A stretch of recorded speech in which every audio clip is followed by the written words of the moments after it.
So hope you all doing well with your preparations, and I'm here with another video on the topic Hardy-Weinberg equilibrium. तो Hardy Weinberg जी ने एक equilibrium का formula दिया था जिनकी different different conditions के basis पे कि तब कैपिटल ए स्मॉल ए मतलब हेटेरोजाइगस होमोजाइगस रिसेसिव या होमोजाइगस डोमिनेंट की जो फ्रीक्वेंसी है वो किसी भी पॉपुलेशन में क्या होनी चाहिए। ठीक है ना। तो सबसे पहले तो कंडीशंस देखते हैं उन्होंने कंडीशंस क्या क्या बताई थी। तो कंडीशंस थी सबसे पहले उस पॉपुलेशन में म्यूटेशन नहीं होना चाहिए। सेकंड, वो जो हमारी पॉपुलेशन है वो उसमें नेचुरल सिलेक्शन ना हो। क्या ना हो? Natural selection. उसके बाद जो पॉपुलेशन है वो इन्फाइनाइटली लार्ज हो, लिमिटेड ना हो। ठीक है ना। उसके बाद जितने भी मेंबर्स हैं पॉपुलेशन के वो ब्रीड मतलब अपने ही पॉपुलेशन के ब्रीड करें, मतलब बाहर से हमें कोई बंदा नहीं आना चाहिए, मतलब वो करने ब्रीडिंग के लिए कोई भी बाहर से नहीं आएगा। ठीक है ना। और साथ में क्या मतलब इनब्रीडिंग, अल्टीमेटली वो बोलना ये चाह रहे थे कि इनब्रीडिंग करनी है हमें। ठीक है। All meetings are totally random, मतलब स्पेसिफिक नहीं है। जैसे कि क्या करा था जो हमारे मेंडल जी थे उन्होंने स्पेसिफिकली इनको सिलेक्ट करा या फिर उनको सिलेक्ट करा, प्योर ब्रीड बनाई। तो ये सिलेक्शन वाला काम नहीं करना है, रैंडम मीटिंग होनी चाहिए जितनी भी पॉपुलेशन है उसमें कोई भी किसी के भी साथ। ठीक है। उसके बाद फिर होना चाहिए everyone produce the same number of offspring. जो भी इंसान है मतलब किसी का एक, किसी के दो, किसी के चार, किसी के 10 नहीं, सबका एक हो या सबके दो हो या सबके तीन हो, और ऑफस्प्रिंग बराबर होने चाहिए। ठीक है ना। और लास्ट में माइग्रेशन नहीं होना चाहिए। ठीक है ना। बाहर के अंदर, अंदर के बाहर नहीं जाना, वो आइसोलेशन में होना चाहिए वो जगह जहाँ पे हम ये इक्विलिब्रियम लगा रहे हैं। ठीक है ना। उस तो फॉर्मूला क्या था, मतलब हमने ये 7 कंडीशंस तो पढ़ ली उनके लिए। अब इन 7 कंडीशंस के बाद हमारे पास फॉर्मूला क्या है, तो फॉर्मूला ये था P plus q equals to 1। P plus q equals to allelic frequency है। P क्या है? स्मॉल ए जो हमारा अलील है ना, सॉरी Q जो है वो हमारा स्मॉल ए है, और जो P है वो हमारा कैपिटल ए को शो कर रहा है। किसको शो कर रहा है? कैपिटल ए को। और जो Q है वो कर रहा है हमारा स्मॉल ए को शो कर रहा है। क्या है ये? अलीलिक फ्रिक्वेंसी सिर्फ इस अलील की है, सिंगल स्मॉल ए या फिर सिंगल कैपिटल ए। ओके। जब हम स्क्वायरिंग करेंगे पी प्लस क्यू का होल स्क्वायर प्लस 1 का स्क्वायर, बोथ साइड हम स्क्वायरिंग करेंगे तो हमारे पास ट्रेट की फ्रीक्वेंसी आ जाएगी। ट्रेट कौन से होते हैं? डोमिनेंट ट्रेट होता है और रेसेसिव ट्रेट होता है। कौन कौन से? डोमिनेंट ट्रेट और रेसेसिव ट्रेट। तो डोमिनेंट रेट में क्या आ गया? P square plus 2pq। ये हमारा किस में आ गया? डोमिनेंट रेट में। डोमिनेंट रेट में 2pq क्यों आ गया? क्यों? हेट्रोजाइगस कंडीशन में भी तो डोमिनेंट ही रहता है ना। एक्सप्रेस कौन करता है? डोमिनेंट वाला ही करता है, भले ही हेट्रोजाइगस हो। सिर्फ क्यू स्क्वायर यानी कि दोनों जब रेसेसिव हो तभी जो होता है वो छोटा वाला शो करता है, एक्सप्रेस करता है। ठीक है। अगर दोनों कैपिटल प्रेजेंट हो तो वो जो स्मॉल जो रेसेसिव हमारा कैरेक्टर है, जो म्यूटेंट कैरेक्टर है, वो एक्सप्रेस नहीं होगा। सिर्फ वाइल्ड टाइप जो है हमारा वो एक्सप्रेस होगा। ठीक है ना। एक चीज और, हम p की वैल्यू एक और तरीके से निकाल सकते हैं। पता है कैसे? एक फॉर्मूला आपको और बताऊं। p equals to p square plus 2pq divide by 2। ऐसे हम p की वैल्यू भी निकाल सकते हैं। ये फॉर्मूला याद रखना, इस फॉर्मूले के बेस पे एक क्वेश्चन आया था जो कि आया था 2015 में। ओके। ये फॉर्मूला याद रखना, p की वैल्यू हम कैसे निकाल सकते हैं, P square plus 2pq bye 2 से। तो p क्या था इसमें? मैंने बताया अभी, डोमिनेंट एलील की फ्रीक्वेंसी। q क्या है? रेसेसिव एलील की। और 2pq क्या है? हेट्रोजाइगस इंडिविजुअल जितने भी हैं जो capital A small A carry कर रहे हैं उनकी फ्रीक्वेंसी। पी स्क्वायर क्या है? जो कैपिटल ए कैरी कर रहे हैं। क्या कर रहे हैं? कैपिटल ए यानी कि होमोजाइगस डोमिनेंट। और क्यू स्क्वायर क्या है? जो स्मॉल ए और स्मॉल ए कैरी कर रहे हैं। ठीक है। क्या कर रहे हैं? स्मॉल ए होमोजाइगस रेसेसिव। तो ये पूरा था हमारा हार्डी विनबर्ग का इक्विलिब्रियम और उनके जो फॉर्मूले उन्होंने दिए थे। ठीक है ना। इसमें एक इनब्रीडिंग कोफिशिएंट और आता है तो इसमें थोड़ा और कॉम्प्लिकेशंस में चला जाता है। वो हमारे मतलब गेट के लिए नहीं है, इतना हमारे में इतना ही काफ़ी है, ये पूरा आ जाता है, इससे ज़्यादा नहीं है। ठीक है ना। तो उसके बाद चलो क्वेश्चंस का आते हैं। सबसे पहला ये क्वेश्चन, ये 2015 का क्वेश्चन है जो मैंने अभी एक फॉर्मूला बताया था। तो क्वेश्चन क्या है पहले वो पढ़ते हैं। जो हमारी फ्रीक्वेंसी है होमोजाइगस डोमिनेंट यानी पी स्क्वायर की वैल्यू दी है 0.3, 2pq की वैल्यू दी है 0.4, और रेसेसिव की वैल्यू दी है 0.3, होमोजाइगस रेसेसिव। अब हमें पूछा है frequency of homozygous dominant next generation में क्या होगा? तो नेक्स्ट जनरेशन में क्या होना चाहिए, कैलकुलेट करते हैं। हमने अभी फॉर्मूला क्या फॉर्मूला बताया था अभी मैंने, P equals to p square plus 2 PQ divide by 2, ये बताया था। ये मतलब मैथ मत लगाना, ये मैथ के हिसाब से बिल्कुल गलत हो जाएगा, ठीक है ना। मैथ नहीं लगानी है, सिर्फ यहाँ पे फ्रिक्वेंसी पुट कर दो। पी स्क्वायर की फ्रिक्वेंसी कितनी थी, 0.3 प्लस 2 PQ की फ्रिक्वेंसी कितनी थी, 0.4 डिवाइडेड बाय 2। तो ये टोटल कितना आ गया अपना, 0.5। ये हमें किसकी वैल्यू मिली, पी की। हमें निकालनी किसकी है, पी स्क्वायर, यानी कि कैपिटल ए, कैपिटल ए। ये फ्रिक्वेंसी कितनी किसकी थी, कैपिटल ए की, सिर्फ कैपिटल ए की फ्रिक्वेंसी थी ये। हमें निकालनी है कैपिटल ए की नेक्स्ट जनरेशन में। तो क्या हो जाएगा, पी स्क्वायर की वैल्यू कितनी हो गई, पी स्क्वायर की वैल्यू हो गई 0.5 का whole square, that equals to 0.25। समझ में आ गया ये? तो ये यहाँ से रिजॉल्व कर दे रहा हूँ। ओके, तो नेक्स्ट क्वेश्चन हमारा ये था, इन एन आइसोलेटेड आइलैंड, एक हमारे पास आइसोलेटेड आइलैंड है जिसमें दो लोग जो हैं वो है हेट्रोजाइगस। टोटल कितनी लोग हैं हमारे पास, 10 लोग हैं उस आइलैंड पे। 10 में से जो दो हैं वो हैं हेट्रोजाइगस। मैंने ये नहीं बताया है, होमोजाइगस रेसेसिव नहीं बताया है, यानी कि होमोजाइगस रेसेसिव कौन है, जीरो। क्यू स्क्वायर की वैल्यू जीरो। ओके, 2 PQ में पी स्क्वायर की वैल्यू हमें निकालने की जरूरत ही नहीं है। क्वेश्चन पढ़ते हैं, समझ में आएगा क्यों निकालने की जरूरत नहीं है। इसमें बोला है 2 peoples out of 10 are heterozygous. हमें परसेंटेज निकालना है अफेक्टेड पॉपुलेशन का। अफेक्टेड पॉपुलेशन कब होगी, जब हमें मिलेगा क्यू स्क्वायर। नेक्स्ट जनरेशन में हमें क्या चाहिए, क्यू स्क्वायर। तो सबसे पहले तो 2 PQ की निकालते हैं। तो 2 PQ की वैल्यू कितनी होगी, हमें क्या दिया था, 2 PQ क्या होता है, हेट्रोजाइगस का हेट्रोजाइगस इंडिविजुअल्स की फ्रीक्वेंसी। तो हेट्रोजाइगस इंडिविजुअल कितने हैं, दो। कितने हैं, दो, आउट ऑफ 10। तो फ्रीक्वेंसी कितनी हो गई, 0.2। तो 2 PQ की वैल्यू कितनी है, 0.2। तो Q की वैल्यू कितनी हो जाएगी, 0.1।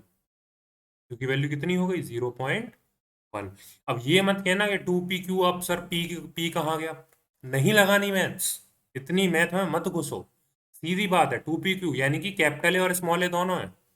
कौन कौन से हैं, कैपिटल ए और स्मॉल ए दोनों है। अब इसमें जो कैपिटल ए है इसकी आधी फ्रीक्वेंसी होगी, और आधी फ्रीक्वेंसी किसकी होगी, स्मॉल ए की। क्या क्या होगी, कैपिटल ए की आधी फ्रीक्वेंसी और स्मॉल ए की आधी फ्रीक्वेंसी। तो 0.2 डिवाइडेड बाय 2 कितना आ गया था हमारा, 0.1। तो यानी स्मॉल ए की फ्रीक्वेंसी 0.1, कैपिटल ए की फ्रीक्वेंसी 0.1।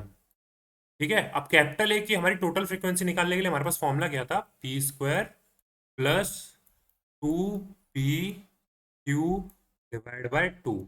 अब ये वैल्यू तो हमें पता चल गई, ठीक है ना, ये वैल्यू हमें पता चल गई। नेक्स्ट जनरेशन के लिए है फॉर्मूला, नेक्स्ट जनरेशन में निकालने के लिए। तो इसकी वैल्यू हमें पता चल गई, पर पी स्क्वायर की नहीं पता। पर हमें पी से मतलब भी तो नहीं है ना, हमें क्या चाहिए, क्यू स्क्वायर। हमें क्या चाहिए, क्यू स्क्वायर। क्यू स्क्वायर में से अगर हमने सेम फॉर्मूला लगाया, सॉरी, क्यू स्क्वायर नहीं होगा यहाँ, यहाँ पे होगा क्यू। अगर हमने, अरे यार कहाँ गई?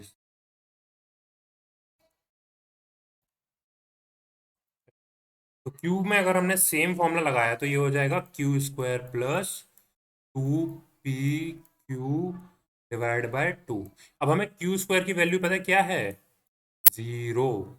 क्यों, क्योंकि वहां पे जो है टोटल दो ही हेट्रोजाइगस है जो कैरियर है, बाकी कोई भी हमारे पास क्या नहीं है, जो होमोजाइगस है, कोई भी अफेक्टेड कैरेक्टर नहीं है। तो हमें क्यू की वैल्यू हमें कितनी मिल गई, तो Q की वैल्यू हमें मिल गई 2 PQ डिवाइडेड बाई 2, यानी कि 0.1। अब नेक्स्ट जनरेशन में अगर हम गए, तो नेक्स्ट जनरेशन में जो अफेक्टेड करेक्टर वो कैसे निकालेंगे, क्यू स्क्वायर से। क्यू स्क्वायर की वैल्यू कितनी हो जाएगी, 0.1 का होल स्क्वायर, दैट इज 0.01। 0.01 हो गया आंसर। और उसमें क्या पूछा, परसेंटेज। परसेंटेज यानी कि multiply by 100। 0.01 multiply by 100 equals to कितना हो गया, 1 1%। हो गया 1%। तो ये हमारे यानी कि हमारी क्यू की वैल्यू कितनी आ गई? 1%। ठीक है। अब ये है हमारा नेक्स्ट क्वेश्चन। तो हमने क्वेश्चन नंबर 1 सॉल्व करा। क्वेश्चन नंबर 1 की वैल्यू हमने निकाली, कितनी आई? 0.25। क्वेश्चन 2 सॉल्व करा, क्यू स्क्वायर की वैल्यू निकाली, कितनी आई? 0.1, यानी 0.01, यानी कि 1%। 1% पॉपुलेशन होगी जो कि नेक्स्ट जनरेशन में अफेक्टेड होगी। अब ये अलग टाइप का क्वेश्चन एक और नया हमारे पास आ गया। अब हमें इसमें क्या दिया? Frequency of dominant trait. ध्यान देना, डोमिनेंट ट्रेट की फ्रीक्वेंसी 0.84 है, और रेसेसिव अलील की पूछी है। Find the frequency of recessive allele and heterozygous population. क्या पूछिए? Frequency of recessive allele. Next generation नहीं जाना है, सेम जनरेशन का पूछ रहा है। याद रखना, नेक्स्ट जनरेशन नहीं जा रहा है, सेम जनरेशन। सेम जनरेशन में क्या है? Find the frequency of recessive allele. और यहाँ पे क्या है? दी किसकी? डोमिनेंट ट्रेट की। अब हमने एक चीज पढ़ी थी, हमने एक चीज और पीछे पढ़ते हैं। ये थी हमारी ट्रेट फ्रीक्वेंसी, ये थी हमारी अलील फ्रीक्वेंसी, है ना। उसमें क्या पूछा है? अलील फ्रीक्वेंसी, यानी हमें निकालना क्या है? क्यू। और उसमें बताया क्या है? ट्रेट फ्रीक्वेंसी, यानी कि पी स्क्वायर प्लस 2pq। आया समझ? क्या डिफरेंस है? बताया क्या है? Dominant trait P square plus 2pq, और पूछा क्या है? रेसेसिव अलील। ठीक है। तो इसको हम करते हैं, यहाँ पे मैं इरेज कर दूं, यहाँ पे इरेज ऑल द स्लाइड। हमें वैल्यू दी हुई है p square plus 2pq equals to 0.84। दिया है कि नहीं दिया? क्या दिया था? Dominant rate. डोमिनेंट रेट तो पी स्क्वायर पे भी आएगा, 2pq पे भी आएगा, आएगा ना। तो p square plus 2pq value, Q की वैल्यू हो गई 0.84। तो हम ये लिख सकते हैं 0.84 plus q square equals to 1। लिख दिया। तो हम क्यू स्क्वायर की वैल्यू कितनी हो गई? क्यू स्क्वायर की वैल्यू कितनी हो गई? 0.16। पर हमें वैल्यू किसकी चाहिए? 0.16 क्यू स्क्वायर चाहिए था क्या? नहीं चाहिए था ना। रेसेसिव ट्रेट नहीं पूछा था ना। क्या पूछा था? रेसेसिव अलील पूछा था। पूछा था ना। अलील क्या होता है? सिर्फ क्यू। तो इसका क्या कर देंगे? Under root. तो क्यू इक्वल्स टू हो जाएगा under root 0.16, that is 0.4। Q की वैल्यू हमारे पास कितनी आ गई? 0.4। किसकी वैल्यू? क्यू की वैल्यू। हमारे पास क्यू की वैल्यू 0.4 आ गई। अब एक एक पार्ट तो हो गया, एक और पार्ट उन्होंने पूछा था हेट्रोजाइगस। ठीक है ना। हेट्रोजाइगस अलील्स की भी, हेट्रोजाइगस ट्रेट की भी, मतलब जो हमारा हेट्रोजाइगस सॉरी इंडिविजुअल्स हैं, उनकी भी निकालनी है। उनकी कैसे निकालेंगे? 2pq से। क्यू की वैल्यू हमें मिल गई, क्या थी हमारी? 0.4। पी की वैल्यू हमें फाइंड करनी है। पी की वैल्यू कैसे फाइंड कर सकते हैं? P plus q equals to 1। क्योंकि हमें क्या मिली थी? ये क्यू 0.4 अलीलिक फ्रिक्वेंसी। ये कौन सा फॉर्मूला है? अलीलिक फ्रिक्वेंसी का फॉर्मूला। तो क्या हो जाएगा? P equals to 1 minus 0.4, that is 0.6। तो 2pq की वैल्यू कितनी हो गई हमारी? 2 मल्टीप्लाई पी की value 0.6 multiply 0.4, that equals to, करके देखो अपने क्वेश्चन में, 0 मल्टीप्लाई 0.4, दैट इज 0.48। आ गया? कितना आया? 0.48। हमारे पास आंसर क्या आ गया? 0.4 क्यू की वैल्यू, 2pq की वैल्यू 0.48। अब चलो एक चीज और आपको बताता हूँ, ठीक है ना। मैं सेटिस्फाई करता हूँ वो वाली इक्वेशन। कैसे सेटिस्फाई करेंगे? अब हमारे पास p की वैल्यू कितनी आई थी? 0.6। तो p स्क्वायर की वैल्यू कितनी हो जाएगी? 0.6 का स्क्वायर करना, 0.6 मल्टीप्लाई 0.6, 0.36।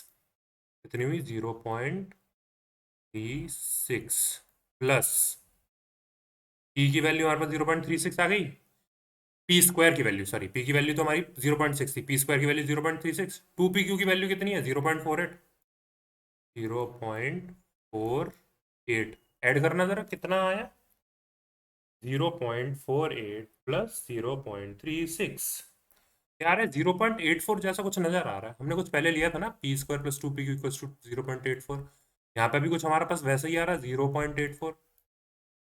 आ रही है कि नहीं सही वैल्यू? तो एक बार याद रखना, जब तुम क्वेश्चन कर रहे हो ना, तो शायद हो सकता है कि तुमने कैलकुलेट मिस्टेक कर दी हो। तो उन क्वेश्चन की वैल्यूज को ना वापस से फॉर्मूले में डाल के देखना कि वो फॉर्मूले को सेटिस्फाई कर रही है कि नहीं वैल्यू। अगर वो वैल्यूज तुम्हारे फॉर्मूले को ही सेटिस्फाई नहीं कर रही है तो तुमने कुछ गलती करी है, कहीं ना कहीं तो गलत हो रहे हो। ठीक है ना, तो ये चीज याद रखना कि वापस फॉर्मूले में डाल के देखना है।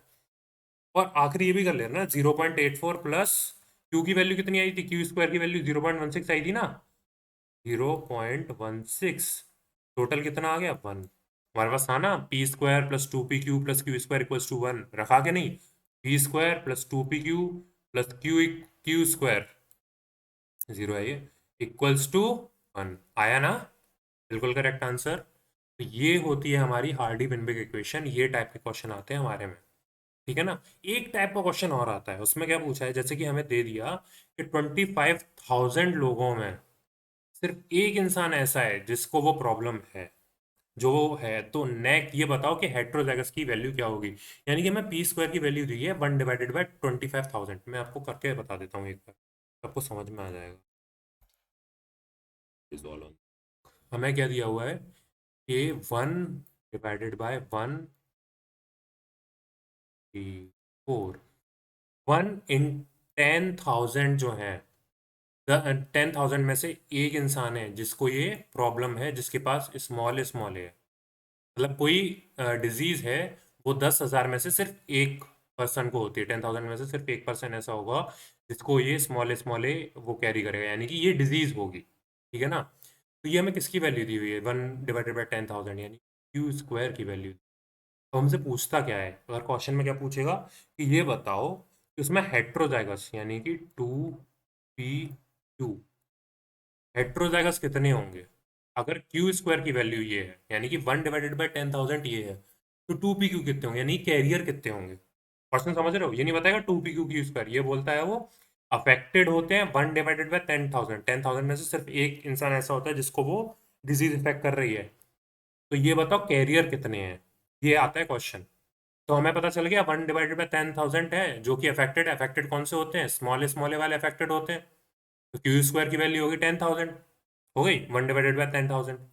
तो क्यू की वैल्यू कितनी होगी हमारी पास, 1/100, हो गई, हो गई ना, 1/100 हाफ हो गया ना। तो पी की वैल्यू कितनी हो गई, p plus q equals to 1। Q की अगर वैल्यू रखेंगे 0.01 इक्वल्स टू 1, पी प्लस, यार पी को अप्रोक्सली 1 मान सकते हैं, है ना, पी को अप्रोक्सली 1 मान सकते हैं, तो यहाँ पे क्या हो जाएगा हमारे पास 2 × 1 मल्टीप्लाई क्यू की वैल्यू कितनी है, 0.1 इक्वल्स टू, आ गया। 2 पी क्यू की वैल्यू निकालनी है ना हमें, कैरियर। पी को अप्रोक्सली 1 क्यों मान सकते हैं, देखो मैं बताता हूँ, 1 माइनस 0.01 करके देखो जरा कितना आता है, कितना आता है, 0.01 माइनस 1, 0.99, 0.99, यार 0.99 को 1 लिख सकता हूँ मैं, लिख सकते हैं ना 0.99 को 1।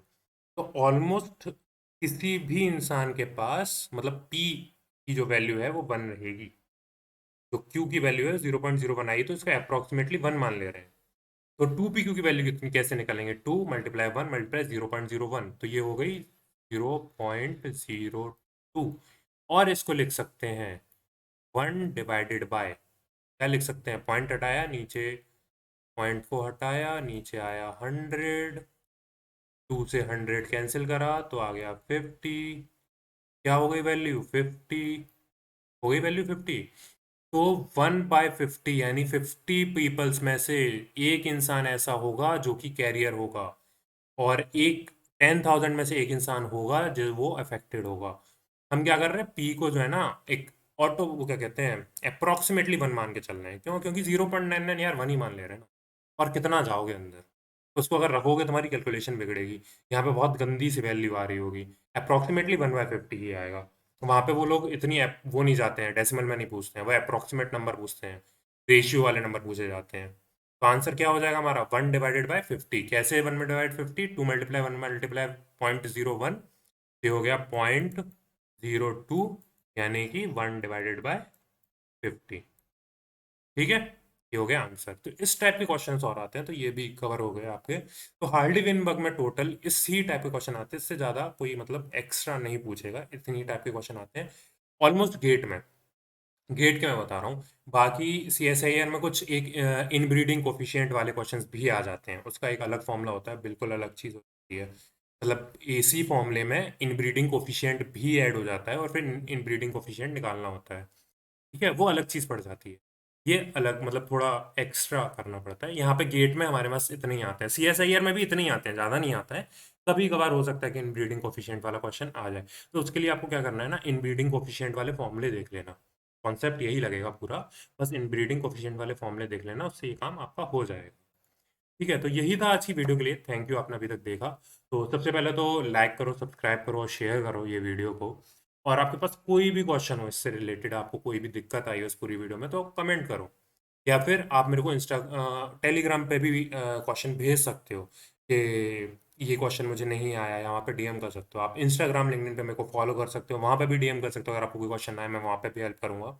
और साथ ही टेलीग्राम पे यार स्टडी मटेरियल से लेके कुछ तक मैंने सब कुछ डाल रखा है, वहां पे जाओ ना, क्या दिक्कत है फॉलो करने में। कोई आपको मतलब ढूंढ तो नहीं ले रहा, आपका नंबर तक रिवील नहीं होता है ना टेलीग्राम पे, सिर्फ ID होती है। तो वहां पे चेक करो। और आपको कोई भी क्वेश्चन हो, वहां पे ऑलरेडी और भी लोग हैं, मैं अकेला नहीं हूँ। मुझे अकेले को सब कुछ नहीं आता, मैं भी तैयारी कर रहा हूँ। तो बाकी सब लोग भी तैयारी कर रहे हैं, उनको जो कुछ आता हो वो बताएंगे, मुझे जो आ रहा है वो मैं बताऊंगा। सबके एक्सपीरियंस शेयर करो, और अपने आप को हर के सभी के एक्सपीरियंस से ना अपने आप को बेटर करो। ये होता है, ठीक है ना। तो तब तक के लिए